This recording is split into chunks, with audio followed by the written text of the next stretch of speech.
다음은 뭐 오늘의 하이라이트라고 할 수 있겠습니다. 한국만 왜 이렇게 주가가 빠집니까? 라는 겁니다. 일단 보고서가 컸죠. 모건 스탠리에서 11일 날에 반도체 의견 하향 보고서가 나왔습니다. 근데 사실 그보다 이틀 전에 9일 날에요. CLSA에서도 반도체 의견 하향 보고서가 나왔습니다. 네, 이제 요 보시면은 겨울이 온다. 조심해라라는 거죠. 사이클 산업인데 사이클 피크 친 것 같다. 내려간다. 디램, 그 열기를 잃고 있다. 뭐 이런 것들이 이제 했는데 구체적으로 한번 도표들 한번 보실게요. 일단 보시면은 이제 디램에 대해 가지고서 그, 공급 증가율이 2021년 2분기의 피크다.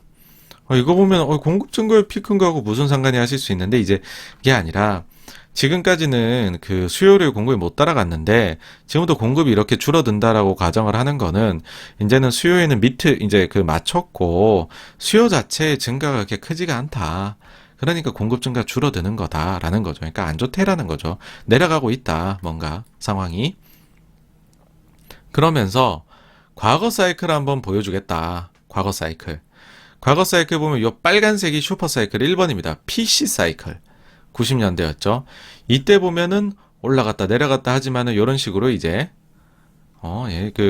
이제 디램 가격 추이가 이렇게 나오게 되고 그 다음에 두 번째 슈퍼 사이클 스마트폰을 많이 쓰는 사이클이었다. 그때도 보면 이런 식으로 됐었다. 이번엔 뭐냐? 서버 클라우드 사이클이다. 근데 클라우드가 그래서 이렇게 올라갔다 내려갔다가 요번에 또 올라가고 있는 네. 근데 2021년 말까지 올라가고 땡인 것 같다라는 겁니다. 그러면은 우리 이제 주가가 궁금한 거잖아요. 그러면은 이 디램의 컨트랙트 프라이스의 변동 요거 하고 삼성전자의 엔터프라이즈 밸류 주가하고 이제 순차익금 합친 거죠. 이거 합쳐가지고서 세일즈로 나눠본 거. 요렇게 하면은, 사실 이게 주가만 가지고서 하게 되면은 요 그림이 예쁘게 나오지가 않습니다. 그러니까 EV를 세일즈로 나누는 요런 것들을 또 쓰시는 거겠죠. 이렇게 하면 그림이 이렇게 예쁠 수가 없어요, 여러분. 자, 디램 가격의 변화율이죠. 요 짙은 색. 이거 하고 삼성의 가치, 매출액 대비해가지고서 해보면은, 야, 이거 뭔가. 너무 비싸게 간다는 거죠. 근데 보통은 보면은 요 소위 말해서 그냥 주가라고 할게요. 저희가 주가라고 이해하는 게 차라리 낫겠죠. 주가가 디램 가격 변화 사이클보다 조금 선행하더라라는 거죠. 요때도 살짝 선행했고 요때도 선행했고 피크 지점이 요때는 뭐 동행했네. 이번에 주가가 요만큼 올랐다 떨어지네요. 요거는 12월의 피크, 연말의 피크인데 그러면 이것도 선행하고 내려오는 거라고 봐야 되는 거다. 우린 이미 피크에 지났어. 라고 얘기하는 거죠. 요 그림 보면 야, 이게 빠져듭니다, 여러분. 맞는 말 같아요. 이게 이렇게 맞을 수가 없네. 이렇게 되는 거죠. 거기다 이제 쐐기를 박죠. 뭐냐 하면은 과거 사이클들. 96년 아까 이제 PC 사이클 같은 거죠. 이제 2015년 18년 뭐 해가지고서 뭐 스마트폰 사이클 그 다음에 여기 그 뭐 클라우드 사이클 그런 것들을 해가지고 봤었을 때 이게 이제 다운턴에 들어가면은 그러면은 주가가 내린다는 거죠. 4개 분기. 그러니까 지금 2021년 지금 그려봤었을 때에는 이렇게 내려오고 있고 여기서 내려온 만큼 더 내려야 된다는 거예요. 이만큼 더 가야 된다. 보통 한 12개월 정도 내려가고서 저점 잡고 올라가더라. 라는 겁니다.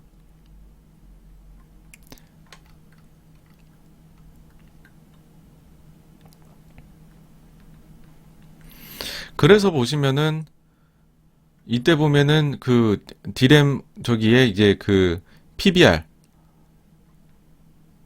이 멀티플이 50에서 64% 정도 조정을 받더라. 그 다음에 이제 평균적인 그 이제 시가총액이 34에서 41% 정도 조정을 받더라. 과거 사이클을 보면 34, 41, 40 막 이렇게 해놨습니다. 그러니까 여러분 여기까지 보면 빠져들지 않으세요? 여기다가 또 강력한 차트가 있어요. 뭐냐 하면 저희 이제 그 ETF 하시는 분들은 익숙하실 겁니다. 삭스라고. 그러니까 필라델피아 반도체. 요거 보시면은 이 노란색 선은 향후 12개월 예상 이제 주당 순이익입니다. 이거하고 주가하고는 과거 보시면은 2010년 이후부터는 계속 동행을 해왔다는 거죠. 근데 이 동행을 했던 게 이별을 한 게 있어요. 이익 전망치보다 주가가 너무 빠르게 올라간다는 거죠. 이거는 내려오지 않겠니? 이런 식인 거죠. 이 차트만 딱 보여주면. 그래서 우리는 전망을 하향한다. 이제 목표 주가를 하향한다라고 해서 하이닉스 반값 세일해 버렸습니다. 그 다음에 삼성전자도 내렸고, 그 다음에 이제 마이크론도 내렸고, 그 다음에 코리아 테크에 대해 갖고서는 이제 그 투자 의견 자체를 하향을 해버렸죠. 그래서 여러분들이 이제 검색을 해보시게 되겠죠. 뭐 모건 스탠리 보고서 하향 막 이렇게 하시면은 이상한 게 나와요.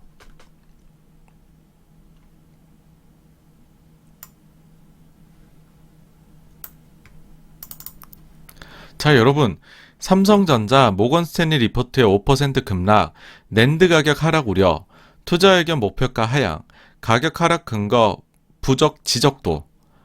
뭐 이 눈치 빠르신 분들은 아시겠지만은 이번에 썼나 기사를 막 이런 느낌이 드는 식의 기사입니다. 그렇죠? 근데 사실은 이제 이렇게 빠진 것도 아니고 하루에 낸드 우려도 아니죠. 지금 디램에 대한 얘기고. 그래서 보시면 시기가 2017년 11월입니다, 여러분. 자, 이때도 외국계 증권사 모건 스탠리가 부정적 레포트를 썼어요. 그러면서 낸드 가격이 이번에 하락이 우려가 된다라고 하면서 대량 매물이 쏟아졌다라는 겁니다. 이날 급락한 것은 모건 스탠리가 투자 의견을 비중 확대해서 중립으로, 그다음 목표 주가도 하향이 있기 때문이다. 4분기부터 낸드 가격이 떨어지기 시작했고 디램의 경우 향후 증설에 따른 공급 과잉 우려가 있다. 작년 1분기부터 무려 주가가 120% 급등했기 때문에 2018년을 앞두고 쉬어갈 때가 되었다 라고 이야기를 했습니다. 그러면은 당시에 주가는 어떻게 움직였느냐? 요 레포트 나오고 11월 27일 날 삼성전자 5% 폭락했습니다. 하이닉스 2.3% 빠졌어요. 그리고 한 달 뒤인 12월 26일로 보면 주가가 13% 하락, 삼성전자요. 하이닉스 13% 하락했습니다. 문제는 이게 아니죠. 이게 2017년도 11월 27일에 나온 기사죠. 삼성전자 하이닉스가 그 이후에 주가 저점이 언제 나오냐? 2019년 1월 4일에 나옵니다. 그리고 주가는 34%, 33% 빠진 상황입니다. 이때입니다. 무섭죠? 얘기 들으시면. 그러니까 사실 이렇게까지 주가가 모건 스탠리와 코어를 하고 빠졌었기 때문에 1년 넘게 빠진 거잖아요. 연간으로 그냥 계속 안 들고 있으면 되고 혹은 숏을 치면 됐었던 너무 편안했던 주식인 거죠. 이처럼 주가를 귀신같이 잘 맞추셨습니다. 그러니까는 이번에도 많은 추종자들이 나올 수밖에 없었다라고 생각을 합니다. 그런데 의견 하향의 이유가 그 업황이 피크를 쳤고 그렇다라는 얘기는 이익이 줄어들 거다라는 논리였을 거잖아요, 여러분. 그쵸? 근데 과연 이익이 줄었냐는 거죠. 자, 삼성전자 보시면요. 영업이익이 16년 29조, 17년도 57조, 많이 벌긴 했어요.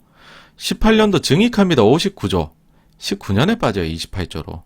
하이닉스 3조 벌다가 14조, 21조까지 올라갔다가 3조가 됩니다. 18년에 안 좋다고 했잖아요. 그래서 18년 내내 주가가 내렸잖아요, 여러분.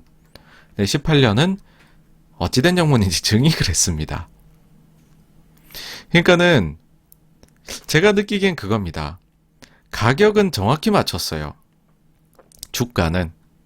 근데 그 펀더멘탈적인 요소는 못 맞췄던 거죠. 그럼 당시에 수급은 어떠했을까 한번 보겠습니다. 이제 사실 그러면은 1년 내내 그거에 시달린 거죠. 실적이 잘 나왔다. 분기 실적 딱 잘 냈다. 그러면 지금이 피크겠지. 다음 분기 또 잘 내요. 그럼 그 다음이 피크겠지. 그 다음 분기 또 잘 내요. 그럼 그 다음이 피크겠지. 그 다음 또 잘 내요. 야, 진짜 피크겠지. 이러면서 1년 내내 빠졌던 거죠. 그때 당시 수급은 어떠했느냐라고 보시면요. 2017년도, 일단 2021년부터 보실게요. 그러니까는 9일날에 CLSA 보고서는 이제 아시아장에서 나온 겁니다. 그러니까는 9일날부터 해서 쭉 보시면요. 삼성전자 952억, 3,600억, 1조, 1조 7천억, 2조 3,500억을 팔았죠. 누적으로 보시면은 그러면은 2조, 3조, 4조, 5조, 5조 5천억 정도 팔았네요. 공매도는 이건 주수입니다. 6만 주, 5만 5천 주, 108만 주, 72만 주, 183만 주, 11일부터 공매도 급증을 하죠. 하이닉스의 경우에 보시면 같은 기간 동안에 순매도가 186억, 2,500억, 6,700억, 8,400억, 2,200억 다 합치면은 한 2조 정도 되겠네요. 그쵸? 공매도는 12만 주, 30만 주, 52만 주, 49만 주, 11만 주 정도 됩니다. 사실 확연히 11일 이후에 공매도가 증가하긴 했죠. 이와 더불어서요. 반도체를 팔게 되면 사실 반도체가 우리나라에서 차지하는 비중이 너무 높잖아요. 그러니까는 시장 전체 매도로 이어질 수밖에 없습니다. 보시면 둘이 합치면은 이날 코스피 매도의 절반이죠. 둘이 합치면 코스피 매도입니다. 전체죠. 둘이 합치면 코스피 전체 매도를 설명하고 오히려 이보다 더 팔았죠.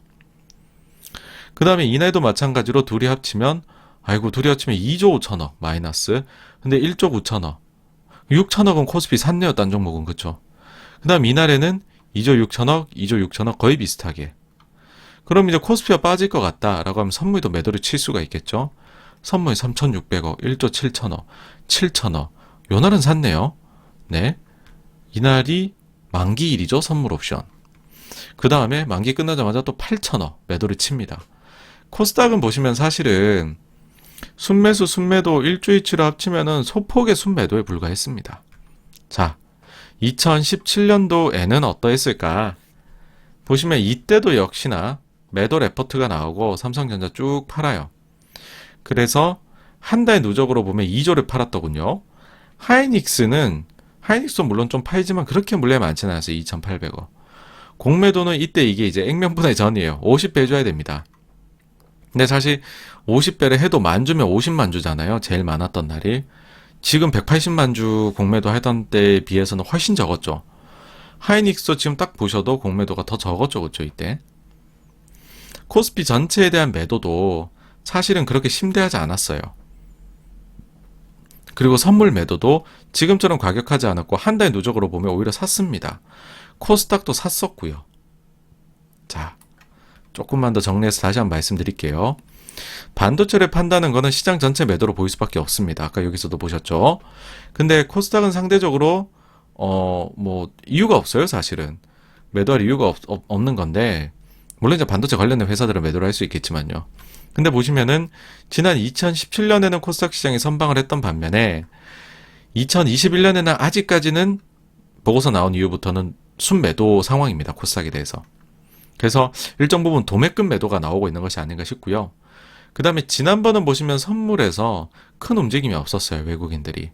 근데 이번에는 선물에서도 큰 매도가 나오고 있습니다. 아마도 반도체를 하향하면서 현물로는 한국을 아예 팔고 떠나고 거기에 더해서 시장 전체 숏도 가하고 있는 것이 아닌가 하는 생각이 들고요. 이 생각이 드는 이유는 지난번에는 공매도가 제한적이었습니다. 물량이.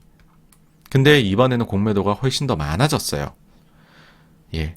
그거 자체를 봤었을 때 뭔가 여기서 아랫방향 배팅으로 먹겠다는 게 좀 강하게 느껴진다라는 게 있고요.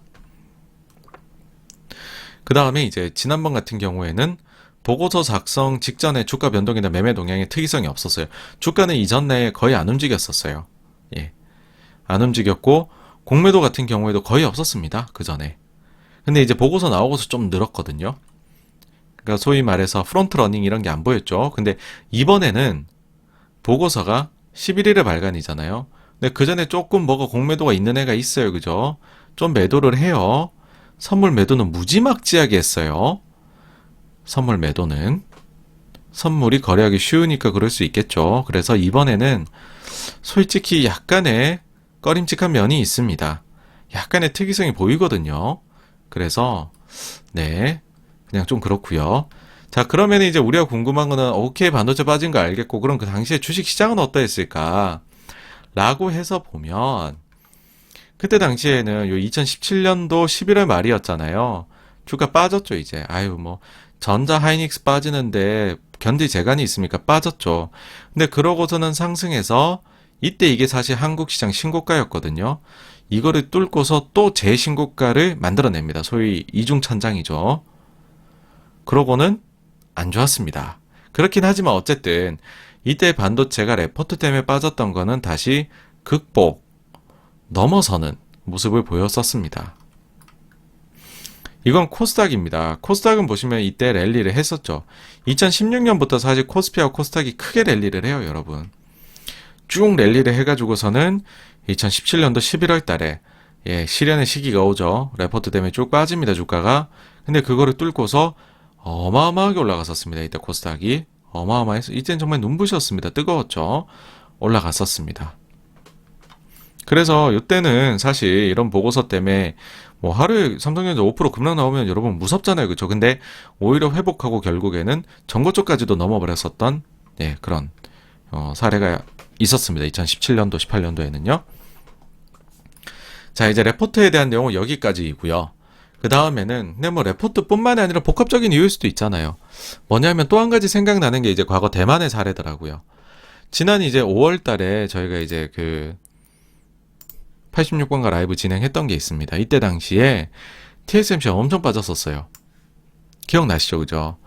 그때 보시면 아시아 증시가 화요 큰 폭 하락이 있었는데 또 더 크게 하락했다. 특히 대만이 난리법석이었다 하면서 대만 증시가 하루 만에 8.6%까지도 마이너스를 기록을 했었다. 근데 대만뿐만이 아니라 거의 뭐 아시아 쪽 난리법석이었다. 이때 이제 기술주, 이때 이제 그 너무 후드려 패더라는 거죠. 근데 이제 후드려 패했던 이유가 일단 기본적으로는 TSMC 매출액이 예상보다 좀 부진하게 나왔다는 거죠. 그래서 TSMC 실적 부진 쇼크에 TSMC 이날 쭉 빠지고 삼성전자도 이때 8만 전자가 무너졌었습니다. 근데 이 논리가 TSMC도 있지만 대만이 보니까는 코로나 청정지대였는데 확진자가 우와 30명이나 나왔네. 이제 뭐 락다운하고 큰일 나겠네 하면서 대만의 코로나 확진자 증가에 대한 우려감도 있었죠. 그리고 또 추가적으로는 인도 코로나가 이제 폭발해가지고 핸드폰 적게 팔린, 인도에서 이제 코로나로 인해서 핸드폰 적게 팔리면서 오더 컷이 있을 것이다. 그 다음에 이제 기대 인플레 상승으로 성장률 빠진다. 이때 뭐 사키 이런 발언이 있었어요. 인플레에 대해 갖고서 물가 높게 나올 거다. 그 다음에 무엇보다도 차트도 안 좋아 보인다. 이 뭐 지금 각종 여기 모이는 선들에 걸려 있더라, 차트가. 그래서 이때 대만 같은 경우에는 정말 급락을 경험합니다. 급락을. 그죠? 급락을 경험했는데 이때 보니까는 이제 이때 하이닉스 많이 빠졌어요. 이때 보시면은 한국 증시에서도 공매도가 많이 나왔다는 겁니다. 그 전에 공매도 재개되고서는 삼성전자 하이닉스 상위권에 없었는데 이때는 삼전, 하이닉스, LGD, 삼성전기가 최상위권에 올라와 버린 거죠. 그리고 이제 테크에 대해 갖고서 순매도 포지션이 갑자기 증가를 했던 건데 근데 왜 이렇게까지 갑자기 매도를 많이 치느냐. 이때 당시 제가 얘기 드렸던 게 글로벌 헤지 펀드들의 수익률이 나빴다는 겁니다. 이때 봤을 때 연초율 수익률이 고작 1%에 불과했고 특히 아시아 쪽은 연초 이후로 봤었을 때 수익률이 마이너스 1.9였다라는 겁니다. 유럽 쪽 상황은 좋아요. 미국 조금 벌었고요. 글로벌은 0.97밖에 못 벌었었다. 그래서 이제 대만 사례 이렇게 이때 당시에 말씀을 드렸죠. 좀 과도한 것 같다. 그래서 이제 대만은 실제 그 다음에 어떻게 되느냐. 이때 쭉 빠졌죠. 반등합니다. 요때의 고점을 벗기고 올라가요. 그리고 최근에 삼성전자 하이닉스에 다시 빠지고 있죠. 어쨌든 반등을 했다라는 겁니다. 이런 요인은. 코로나, TSMC 실망에 대해 갖고서는 한번 반영을 하고는 회복을 하죠. 그래서 일단 요거를 내리에 한번 담아두시고요. 그 다음에 아니면 단순히 요즘 우리나라 코로나 확진자 엄청 나오고 있잖아요. 그러다 보니까 확진자 증가 이거 하는 것 때문에 문제가 생기는 거니까 그러면은 야 베트남이 사례가 좋은 것 같다. 그렇게 생각을 하실 수도 있습니다. 왜냐하면 베트남도 이제 코로나 청정지대로 그렇게 분류가 됐었고 그래서 다른 나라들에서 오더가 잘린 것들을 베트남에서 많이 소화를 했었죠.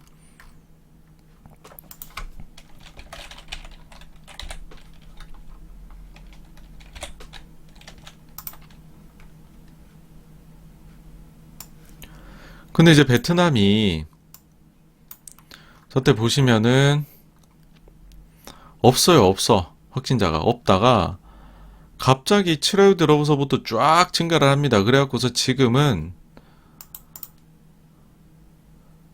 거의 뭐 이제 10,000명 돌파를 눈앞에 두고 있습니다. 그쵸? 10,000명 돌파를 눈앞에 두고 있고, 그러다 보니까는 사망자도 급격하게 증가를 하고 있습니다. 예.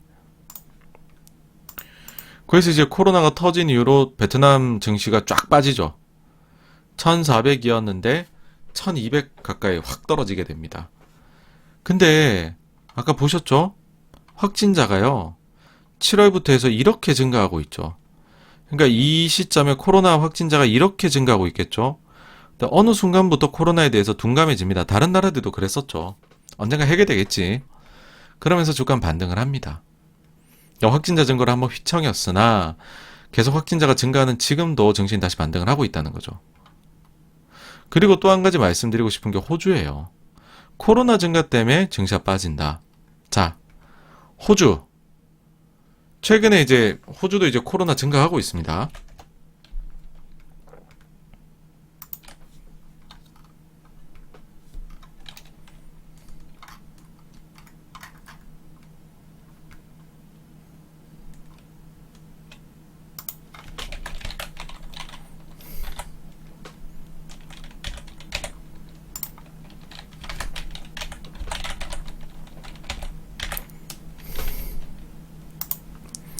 그래서 이제 확진자가 어느 정도 증가하는지 한번 살펴보면은요. 호주 같은 경우에도 과거 2번에 거의 뭐 이제 확진자 증가했던 것만큼 이제 7월 들어서부터는 쫙 증가를 하고 있어요. 증가세가 멈추지 않고 있습니다. 상황이 이렇다 보니 호주 총리가 대국민 사과를 해요. 백신 접종이 늦어서 죄송하다. 뭐 이럴 정도로 지금 호주의 상황도 코로나 증가가 조금 심화되고 있습니다. 그럼 호주도 빠져야죠. 그죠? 코로나 이렇게 증가하고 있는데 한국처럼. 무슨 말씀? 호주는 조정도 받은 적이 없어요, 여러분. 계속 올라갑니다. 계속. 그래서 결론이에요. 이유를 못 찾겠어요, 사실. 보고서 때문이다, 오케이. 그럼 이해할 수 있어요. 보고서 때문이다, 오케이. 그러면은, 보고서 때문이면은, 과거에 이 증시 모습을 한번 보시자는 거죠. 과거에는 이제 이제 보고서 때문에 빠졌던 거 회복을 했었죠. 물론 그 뒤는 이제 2018년 일은 별개입니다. 이거는 또 세상이 흉흉해졌었죠, 이때. 코스닥은 전고점을 넘어서 확 넘어버립니다. 야, 그러면 저 때를 생각하면은 괜찮겠네. 그런 생각 당연히 들 수 있죠. 그 다음에 이제 대만 같은 경우에도 TSMC 때문에 쭉 빠졌던 거 결국에는 그거 딛고서 한 단계 넘어섰었죠. 물론 최근에 삼성 때문에 또 한 방 더 맞고 있긴 합니다만. 그 다음에 진짜 코로나 증가 때문이다라고 해가지고 베트남 사례를 가지고 와보니 여기도 빠졌다가는 다시 회복을 하거든요. 근데 사실 이제 호주같이 똑같이 증가하는데도 계속해서 연일 신고가를 펼치고 있는 국가하고 비교하면 억울하죠. 그러니까 진짜 억울해요. 지금 제가 볼 때 한국 증시가 왜 저렇게 팔고 왜 이렇게 내리지? 라는 생각 들거든요. 근데 굳이 다른 이유들을 더 찾자면 이런 건 있을 수 있겠죠. 첫째는 이제 대규모 신규 IPO가 많아서 그러니까 IPO에 참여해야 되니까는 개인분들도 야 그럼 내가 기존에 가지고 있던 거 좀 팔아서 사야지. 기관 투자자나 외국인 투자자들도 내가 한국에 대한 비중은 예를 들어 뭐 한 100원 가져가고 싶은데 여러분 신규 상장하고 다 들어가다 보니까 내가 102원이 됐어. 그냥 2원 팔아야지. 신규 상장은 내가 사고 싶어서 한 거니까 나머지들. 그럼 대표적으로 팔 게 뭐 있냐? 전자하이닉스. 뭐 그런 식의 수급 요인이라고 하면 이해가 좀 됩니다. 예. 그럼 이건 시간이 약이에요. 수급을 해결해 주려면. 단기간에 나온 거니까. 그 다음에 굳이 또 찾자면 한국은 경기 민감주가 많다는 거죠. 그래서 혹시나 지금은 글로벌 주식시장이 너무 평온하고 좋은데 향후에 경기 하방이 곧 닥칠 것이다 생각한다든지 아니면은 너무 좋으니 해지를 좀 해보자 하방으로. 그러면은 야 경기 민감주 제일 많은 한국을 숏을 잡는 게 유리하겠어 라고 매매를 할 수도 있겠죠. 글로벌에서. 그리고 특히나 이 와중에 여러분들 최근에 보시면 아시아 헤지 펀드들의 수익률은 아까 전에 대만 때 5월 달에 보였던 것보다 더 안 좋아졌거든요. 이 정도로 처참해져 있다 보니까 정말로 그냥 지금 좀 한번 갬블링을 한번 해보겠다라는 심리도 작용하지 않았을까라는 것이 개인적인 생각입니다. 왜 자꾸 이런 식으로 하게 되냐 하면은요, 뭔가 좀 이상해요. 뭐냐면 외환시장이거든요. 당시에 이제 2017년도 보시면은 환율이 1150원에서요. 비록 반도체 의견 하향 때문에 잠깐 상승하긴 하지만은 환율이 계속 아래쪽으로 내려와서 거의 뭐 1054원, 100원이 내립니다. 100원이. 그 정도로 원하는 강세를 보였습니다. 그러니까 외환시장은 굉장히 안정적이었다는 거죠. 근데 이번에는 보시면 국내 증시도 빠지고 환율도 상승하고 있어요. 그러니까 원화 가치가 떨어져 가고 있는 거죠. 불과 얼마 전까지만 해도 1120원 정도 하던 환율이 어느새 1170원을 위협을 하고 있습니다. 달러 인덱스하고도 다르게 가요, 지금. 달러 인덱스 아니래요, 지금 모습이. 우리 환율만 이래요. 그래서 이거는 명확하게 뭔가 배팅 같은 느낌이 든다. 그런 좀 생각이 듭니다. 그래서 이거는 조금 매매 쪽에서 상당히 크게 매매를 하는 쪽이 있는 것 같다라는 거고, 요런 식의 것들이면은 어느 정도 수익이 나면 좀 커버를 하지 않을까라는 것이 개인적인 생각입니다. 네. 그래서 여기까지가요. 우리나라 증시만 왜 이렇게 빠집니까?에 대해 가지고서 좀 나름대로 자료들을 가지고 와서 말씀을 드린 부분이고요. 다음으로 넘어가도록 하겠습니다.